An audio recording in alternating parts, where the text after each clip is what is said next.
educated people, they have to think how many they are voting, why they are not voting. At the same time, youngsters, especially youth, they are not coming for voting. Voting by only mass. Those who are taking money from the parties, they only vote. So ultimately, which gives much money to the voter, they are voting. Somebody will give per vote 500, somebody will give per vote 1000 rupees, somebody will give per vote 2000. Just you see last by-elections, how much they spent for each candidate. Hundreds of crores they spent. Is it the democracy? So, one way Britishers ruling is better than this. And King's ruling is better than this. In some of our history books, we read about some of the kings. They are this thing, very they are hardcore kings. They are suffering the people. So now our rulers, they came into power with our votes, and they are crushing the people with our power, with their power. This is the happening. So these rulers. Who's the chief guest of the evening, Dr. Jayaprakash Narayan. Dr. Jayaprakash Narayan is a physician by training and served as a member of the Indian Administrative Service for 16 years. He had a tremendously successful tenure and held many important positions in the government of South Indian state of Andhra Pradesh. During the course of his service, he acquired deep insights into the Indian governance process and the problems afflicting the nation. Convinced of the need for radical reforms to transform Indian governance process, Dr. Narayan left the civil services in 1996 and with like-minded colleagues founded the Foundation for Democratic Reforms, FDR, a people's movement for governance and political reforms. Since then, Foundation for Democratic Reforms and Lok Sabha have emerged as the leading civil society's initiatives for governance reforms. FDR and Lok Sabha have played a crucial role in driving several reforms over the years and are now focused on true federalism, effective and accountable local governments. Dr. Jayaprakash Narayan served as a member of National Advisory Council, 2nd Administrative Reforms and Vigilance Advisory Council. Dr. Narayan is the General Secretary, Foundation for Democratic Reforms. Thank you. Wish you all a very happy Independence Day. Jai Hind. Now comes the moment which we have been eagerly waiting for. I take great pleasure in welcoming the Chief Guest, Dr. Jayaprakash Narayan, to address us. The topic that he has chosen to speak about is democracy, development, and growth forward.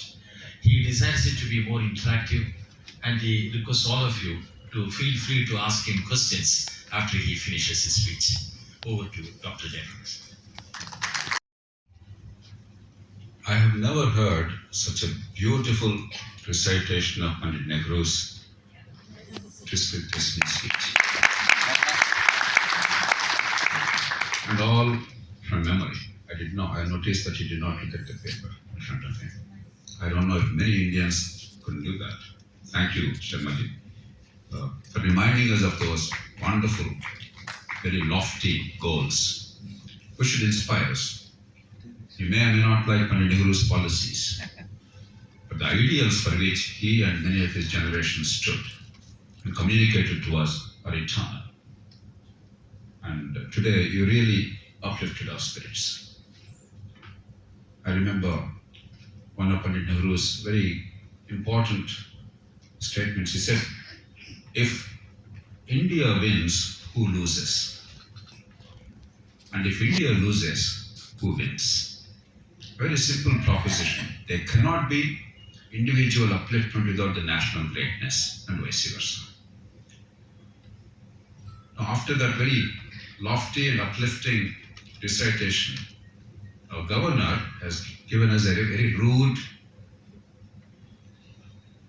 exposure to what's happening at the grassroots level. So how do we really reconcile these two?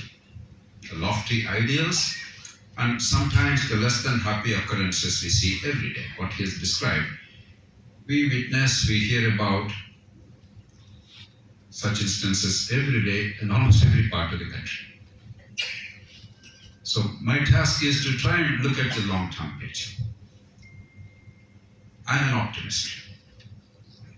While I share the anguish of Sri Shankar Reddy, I do not despair. I actually believe that we have achieved remarkable success in the past 76 years. We must look at where we came from. What are the circumstances? Before we look at the unfinished task and what we need to do. I'm fully mindful of the failings of this country and what we need to do, but I'm also equally mindful of the remarkable successes in the past 76 years. Because without this appreciation of both, the light and the dark, we'll fail. We probably will be led astray. Look at where we came from. We are the most unlikely free country in a democracy.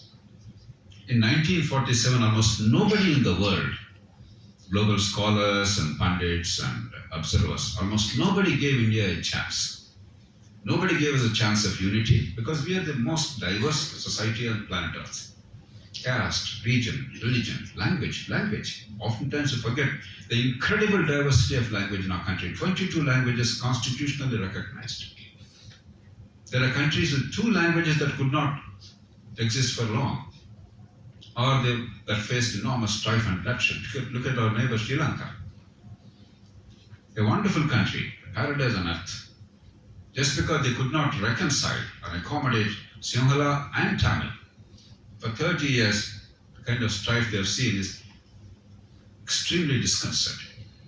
Look at Pakistan that broke up at the time of independence. They could not stay together for 25 years because of language and culture. The Punjabi versus the Bengali. Look at a country like Belgium, a rich country, a tiny country. Just because there are 2 languages, the Flemish people speaking the Dutch language and the French speaking people, they cannot even form governments. After elections, it takes a year and a half to even come together and form a government. And then look at India. 22 languages. I'm sure even in this group there must be many people from different languages. Actually, ordinarily I speak always in Telugu, at least in our states.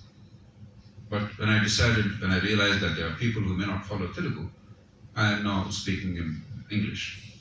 So we accommodated this very easily. There is no country on earth where such linguistic diversity is managed with such elegance, with such practical common sense. The way we could integrate 540 or so, 550 princely states with almost no bloodshed. There's only one place, the state of Hyderabad, where some marginal bloodshed, about 6 to 12 soldiers died to integrate the largest of the princely states. Otherwise, there was not a single bullet fired in all the other princely states. Nowhere in the world have you seen it. Nowhere. It only took 23 years to unify 9 provinces of the same language, same culture, same religion, same history. No diversity. From 1848 to 1871, enormous effort had to be made in Italy. Germany, 39 states, same language, same religion, same culture, except Bavaria, which was Catholic, all others were Protestant, and all Christian, and same history. It took 9 years of blood and iron, and the loss of tens of thousands of people's lives to unify the country. And then look at India. And the linguistic reorganization states is a marvelous feat.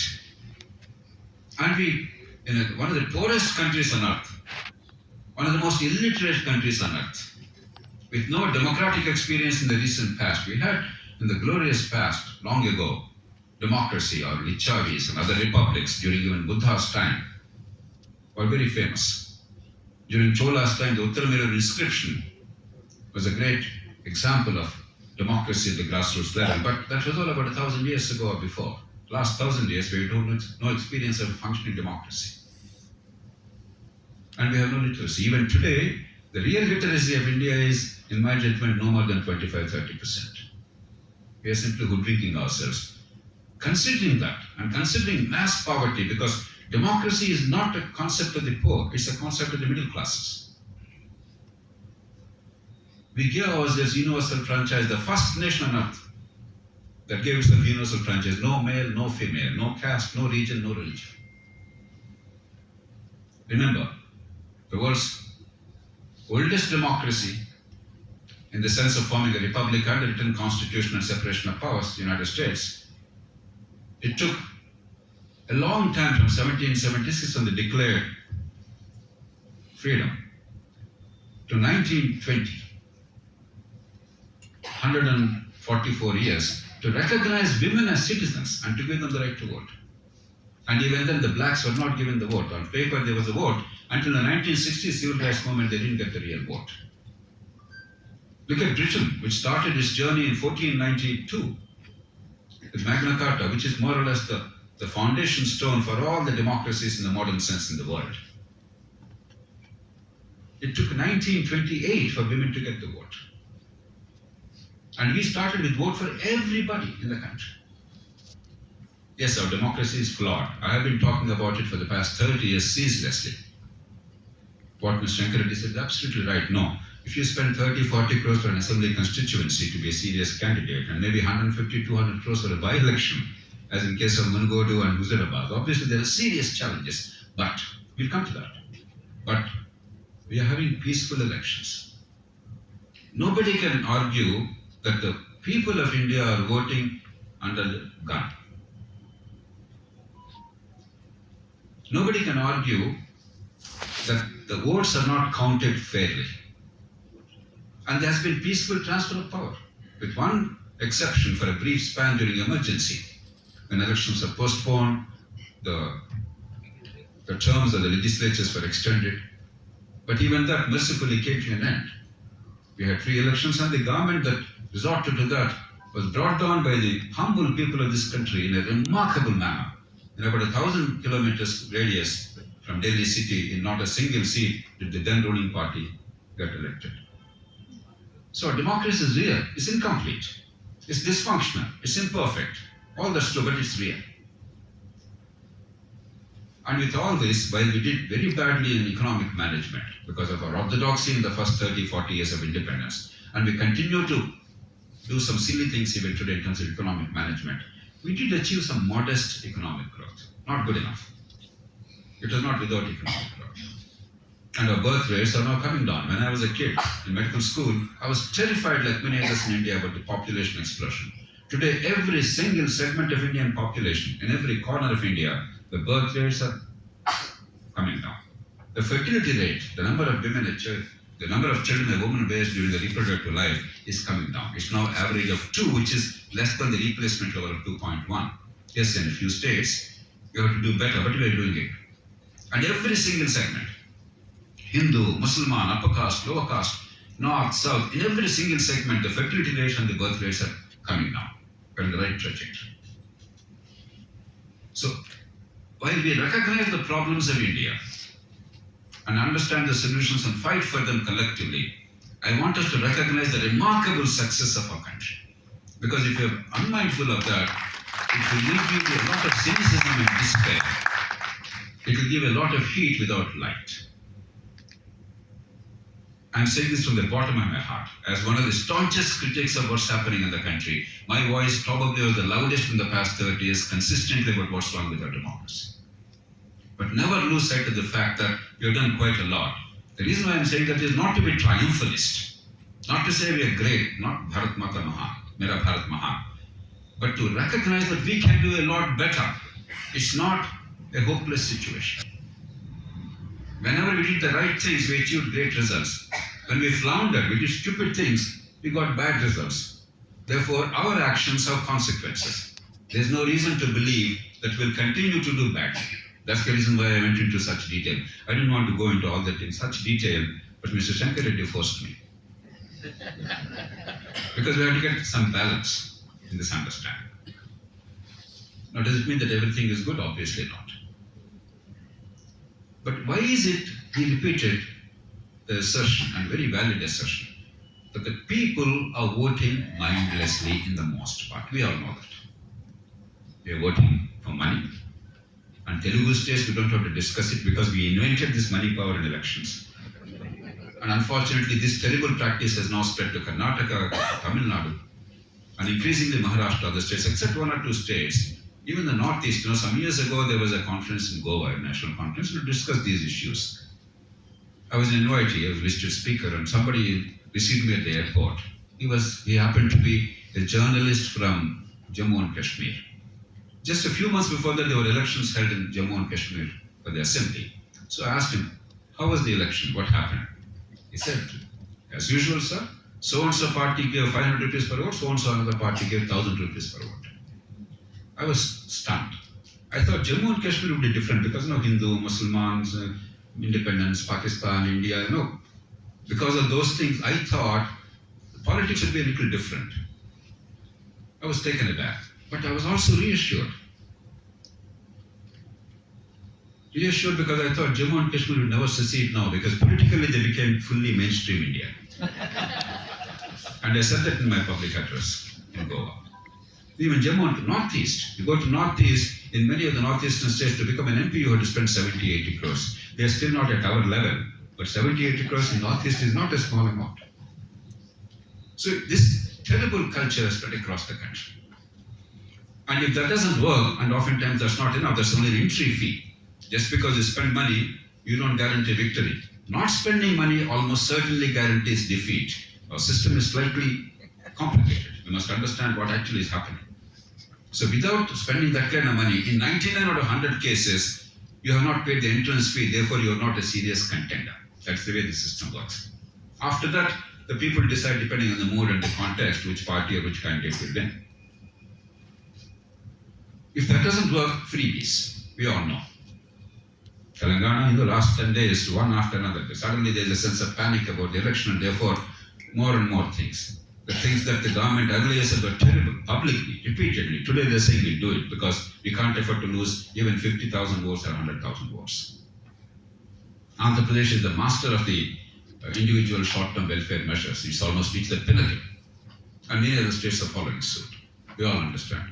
If these two don't work, oftentimes they work, then divisions in society, caste, region, religion, language. We have seen regional polarization in Telangana. We've seen all the time caste polarization in both the states, particularly in Andhra Pradesh. We see increasingly religious polarization in many parts of the country for political mobilization, and so on and so forth. We're all familiar with that. But the question to be asked is, why is it happening? And how do we set it right? Because mere description of symptoms will not take us anywhere. I want you to really understand. Because there's no time, I don't want to go into a lengthy, elaborate explanation. Let's simplify it. Most of us live in some apartment complex or other. I live in an apartment myself. What do? We pay monthly some amount of maintenance fee, depending on the apartment, 5,000, 10,000, 15,000, whatever, we pay a monthly maintenance fee. We all identify some people like our President, Mr. Joseph, or Mr. K. Sharma, or Mr. Shankar Reddy, or somebody whom we trust, whose work is known, who have credibility, we believe are competent. We request them, look, please take care of the common amenities. That's an elected committee. Now, the moment water supply to my flat stops, I'll pick up the phone and say, Mr. Shankar Reddy, what's happened? I'm paying the fee and water supply is not there, how can we supply? The moment the lift does not work, immediately we holler. The moment the parking is bad, we shout.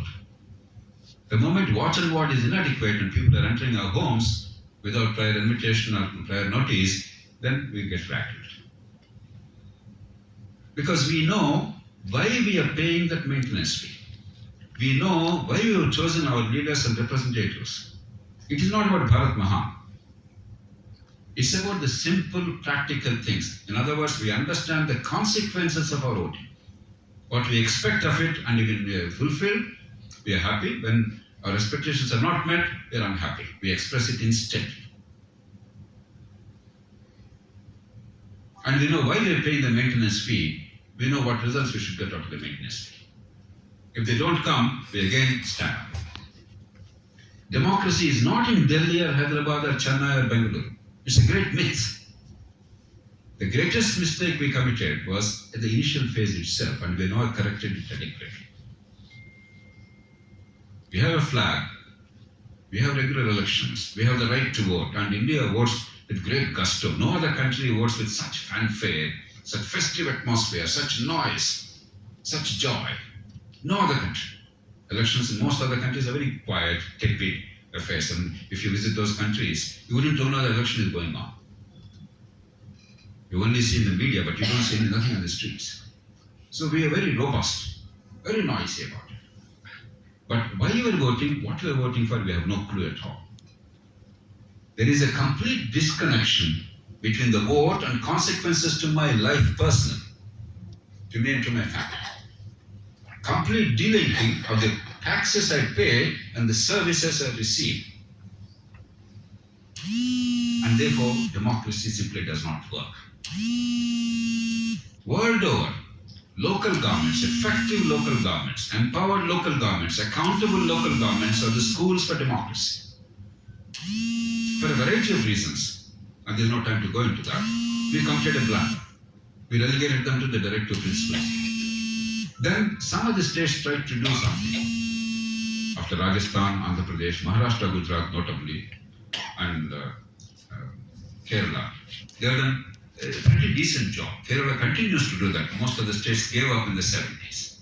But for the 10-15 years they did, I can guarantee you, as a child who grew up in that milieu, they did a remarkable job. I grew up in village schools. I went to Telugu medium panchayat school up to 5th grade, and so-called high school 6th to 10th grade Telugu medium Jilla Parishad school. The salaries were 70 rupees per teacher per month. There was no proper building, there were no toilets, the road was messy. But despite that, hundreds of thousands of us got fantastic education because there was exceptional local leadership. The community owned it. The community held the schools to account. We destroyed it by centralization later. Much later, they brought in the 73rd, 74th amendments with good intentions, I have no doubt, but they are a thoroughgoing fraud on the people of this country. They are overstructured, underpowered, irrelevant local governments. I'm not saying this casually, because there's no time to go into each of these items. We can discuss for hours. So we failed in our democracy largely because we have not brought this link between vote and consequences and money paid, taxes collected, and the services delivered.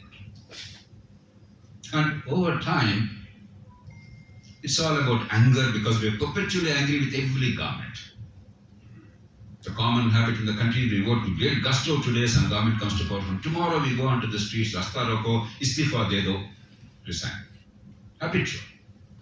And there's a reason for that anger. And without addressing the causes, we cannot change the consequences. And all we see is a game for power. Purpose is lost.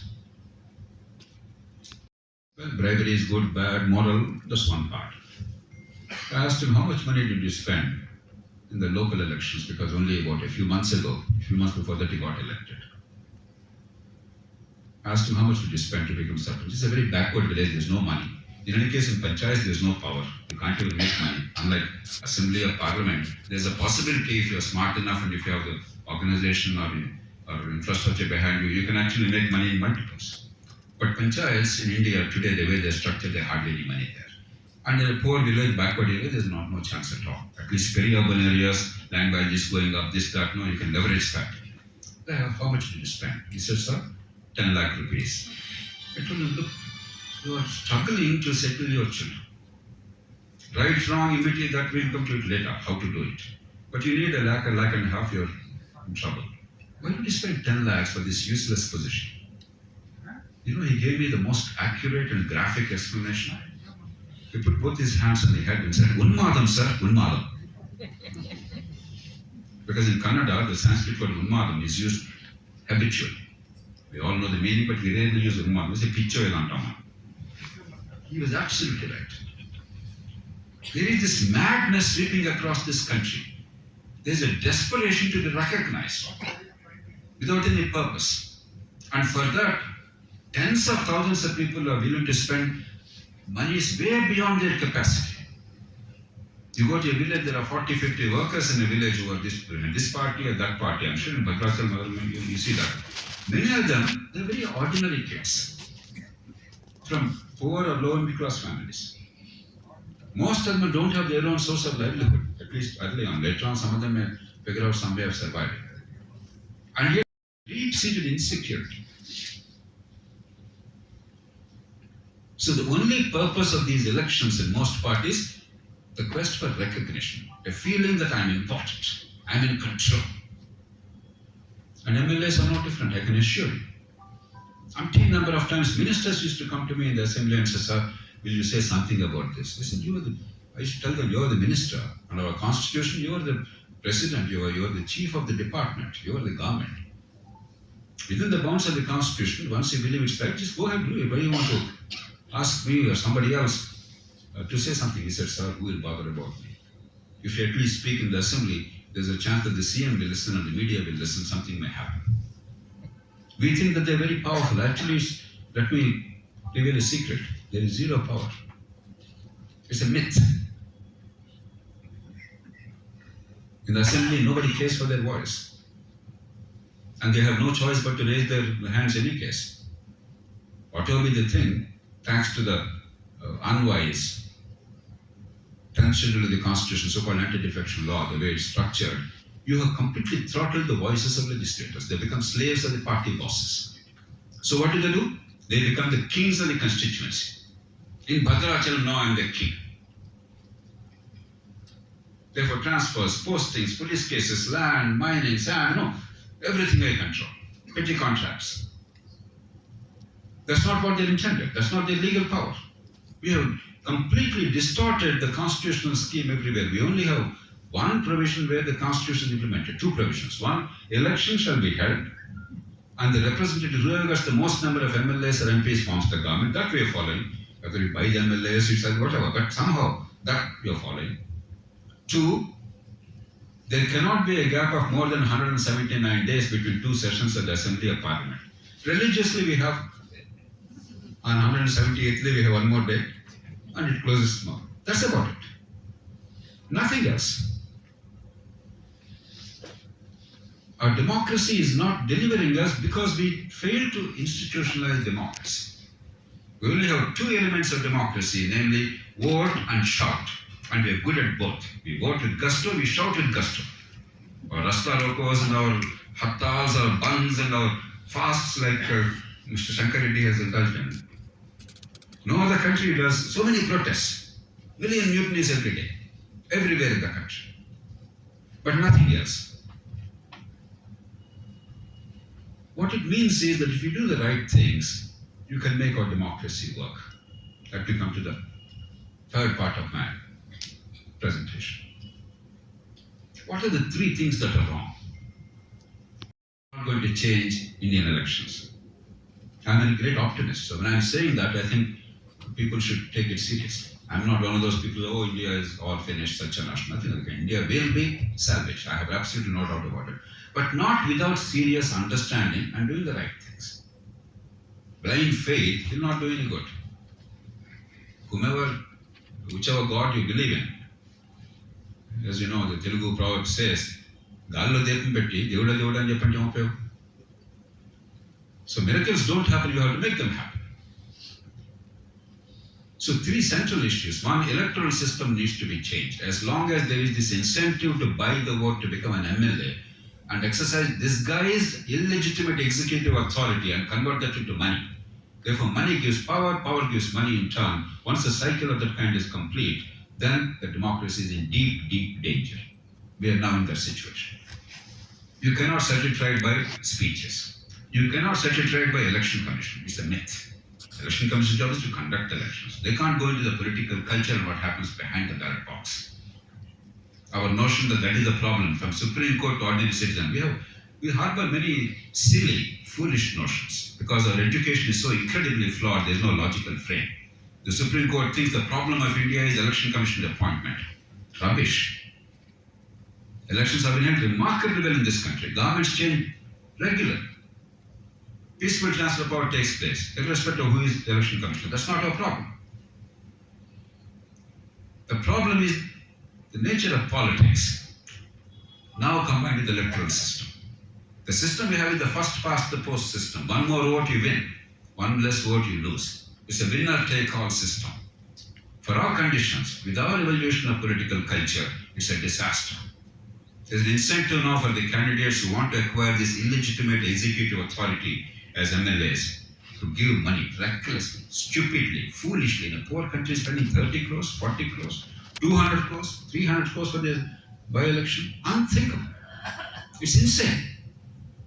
It's not even about corruption. It's insanity. Take Britain.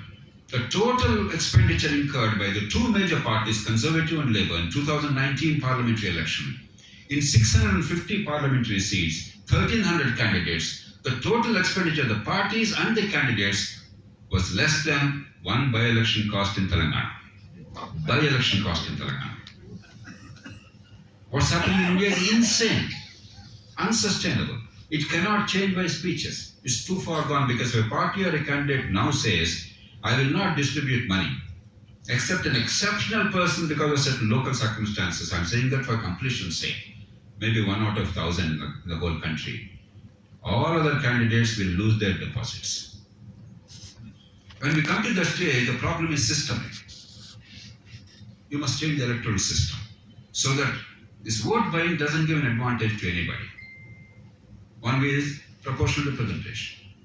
If it gives seats in proportion to the votes that the party gets, subject to certain caveats, again there's no time to go into details, to ensure stability of the government, etc., and to ensure that very, very small and extremely radical and dangerous groups will not come to power. You can have a threshold, and there are some ways of doing it.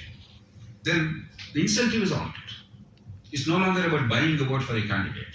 It's about the party's ideology, it's about the agenda, it's the leader's credibility, and the kind of candidates the party puts up. Today, the only thing that matters is the fellow who can somehow get the vote, the caste basis, the pedigree and name recognition, the money, muscle power and organization. They are sure winners, and therefore such candidates are inevitable. The parties have no choice. Rule of law. He mentioned rule of law, the failure of rule of law. Normatively we have rule of law, but in reality, might is right in this country. If you have power, money power, political power, caste power, local feudal power, your word rules. Now, every country in the world went through that, but eventually they fixed rule of law. There are ways of doing it. You mentioned my work in the Administrative Reforms Commission, JtMtg mentioned. The whole report on rule of law, more or less, was authored by me. We gave a sequence, what to do, how to do, granular detail, practical, achievable, real. Every single challenge of India to a democracy, challenge India to a democracy, has simple, elegant, and practical solutions. I want you to really internalize this. Every one of the challenges has practical solutions. In India, somehow, instead of looking at solutions logically based on evidence and rational approach and best practices in the world and our own country, we are very fond of lamenting, chest thumping, breast beating. Satyanash ho gaya. That doesn't help. Even a family, everybody loves everybody else in a family, in our country. Hindu or Muslim, upper caste, lower caste, urban, rural, or Telugu or Tamil, we all love our families. Parents are willing to die for their children. But despite that, you see so many fights within a family. When there's so much of love, genetic, they're benefiting from status quo. They're very well organized. So they will fight with their might, life or death. Whereas the people who will benefit by the change are by definition illiterate, ignorant, weak, voiceless. They vaguely have a notion that you're trying to do something good for them, but they don't know what it is. So their support is lukewarm. So unless enough people who understand what needs to be done for the future of our children, they stand up and make their voice heard, it will be a losing battle. Let's not blame politicians, they have a difficult task, whichever be the party. We also must do our bit. I hope and I believe we will raise our voice in the right way, in a responsible way, in a practical way, and with optimism, and with courage, and with conviction. We don't have to sacrifice anything great. Just the recognition that our children's future demands that we take care of them personally in private life, but we also look at the collective goods and services. That's what the government and politics are about. Both have to go together. Because however rich and wealthy you are, whether you are a governor of a Rotary Club or you are a multi-billionaire, the mosquito that bites the urchin in the neighborhood slum will also enter your mansion and bite your children and grandchildren and transmit the dengue virus or the malaria parasite. Because mosquitoes are truly socialist. They don't respect rank or caste or religion. So improving the public domain, patriotism is not about Bharat Mata. It's about controlling the mosquito to prevent your family getting sick. Nothing more. It is that practical approach that will salvage this country, safeguard our future, and build a great nation. Once again, let me extend my warmest greetings to you on the 76th anniversary of Indian independence. And let's hope that we'll work together to make it. Because I recollected when JP was addressing about 10 years ago when I was a member of the executive committee of the Lok Sabha party, his speeches those days. So forceful it was. Thank you. There was realism and optimism. It's a combination, a blend of realism and optimism. And we have every reason to be proud as a people, as a nation, for what we have achieved. And at the same time, he also cautioned us as we people what we have to do. When Governor Shankar Reddy spoke and JP responded to it, I recollected a similar situation long ago. A few weeks before his passing away, Rajaji, the first Indian Governor General of India, heard someone speaking like our governor, and to which he responded like this, saying that the future is in the hands of the people in a democracy. I will quote what he said. He wrote, "We thought that democracy was the way to welfare, justice and progress. But as the years have passed, careerism has replaced genuine patriotism. The power that is reaped by clever individuals as the first fruits of democratic processes has proved to be too great a temptation for men who can manage to push themselves into prominence. Despite, however, of the unavoidable first bad fruits of adult suffrage and democracy in a communities-ridden country, we cannot give up democracy. We have cut off all other paths, and we must stick to democracy and parliament and to make the best use of it.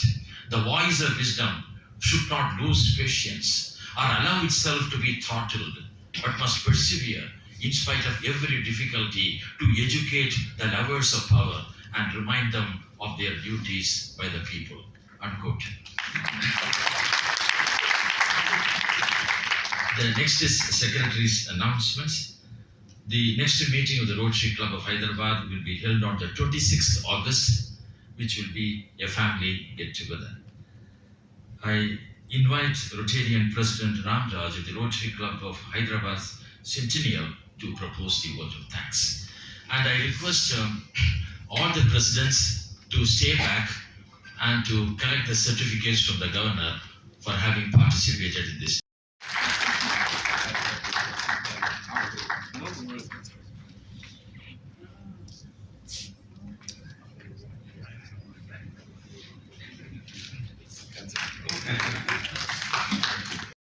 All co-host clubs to Rotarian RoyJoseph and wonderful members of Rotary Club of Hyderabad for hosting this Twin Cities joint meeting.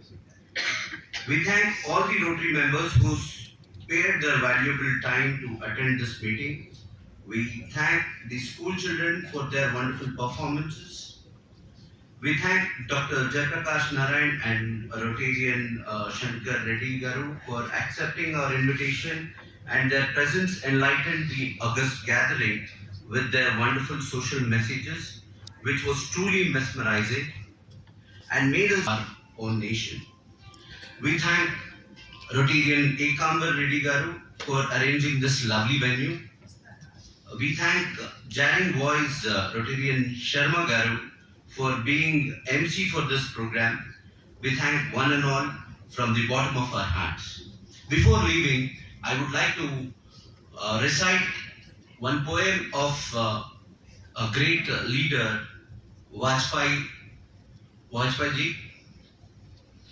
Bharat कोई भूमि का टुकड़ा नहीं है, ये जीता जागता राष्ट्र पुरुष है. ये वंदन की धरती है, अभिनंदन की धरती है. ये अर्पण की भूमि है, ये तर्पण की भूमि है. यहाँ का नदी नदी हमारे लिए गंगा है, इसका कंकर कंकर हमारे लिए शंकर है. हम जिएंगे तो इस भारत के लिए, मरेंगे तो भी इस भारत के लिए, और मरने से पहले भी इस बहती हुई गंगा में कोई कान लगाकर सुनेगा तो एक ही आवाज आएगी, वो है भारत माता की जय. Thank you very much.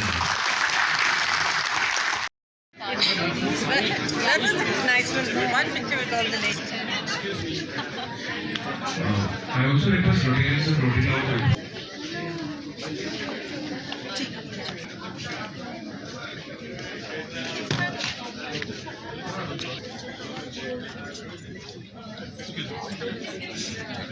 Yeah, you can come to the side of the lady. I know. I feel odd actually sitting.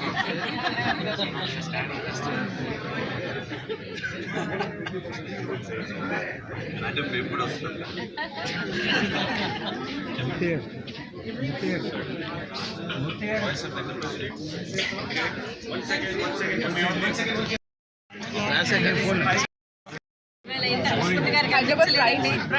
He's got another schedule, so let him go.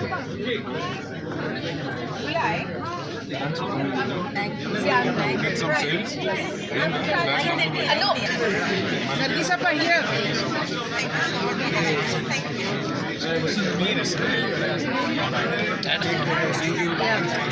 Sikandrabad. Sikandrabad? Ma'am? Sikandrabad? Himayat Nagar.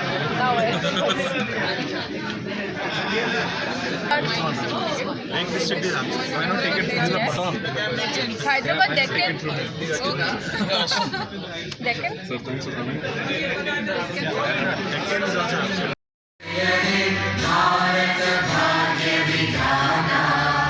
Punjab Sindh Gujarat Maratha Dravida Utkal Banga Vindhya Himachal Yamuna Ganga उच्चल जलधि तरंगा तव शुभ नामे जागे तव शुभ आशीष मांगे